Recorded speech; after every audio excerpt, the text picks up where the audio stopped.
عارفين الجملة المشهورة لو عندك أنيميا لازم تاكل سبانخ فيها حديد؟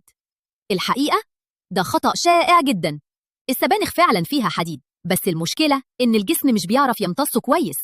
الحديد في السبانخ اسمه حديد غير هيني نون هيم ايرون، وده الجسم بيمتصه بصعوبة وبيكون أقل فعالية من الحديد الموجود في اللحوم. يعني ممكن تاكل طبق سبانخ كبير وما تحصلش منه على كمية كافية تعالج الأنيميا. طيب الحل؟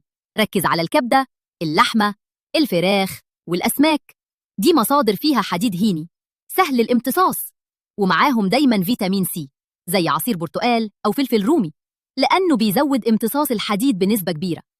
وخلي بالك لو بتاخد حبوب حديد بلاش تشرب معاها شاي أو قهوة بعد الأكل مباشرة، لأنها بتقلل الامتصاص جدا. وبلاش تاخد كبسولات الحديد والكالسيوم في نفس الوقت، قد يعيق الكالسيوم امتصاص الحديد في الجسم، مما يقلل من فعالية الحديد. لذلك يفضل تناول الحديد والكالسيوم في أوقات مختلفة من اليوم للحصول على أقصى استفادة من كل منهما. الخلاصة، السبانخ مفيدة بس مش لوحدها.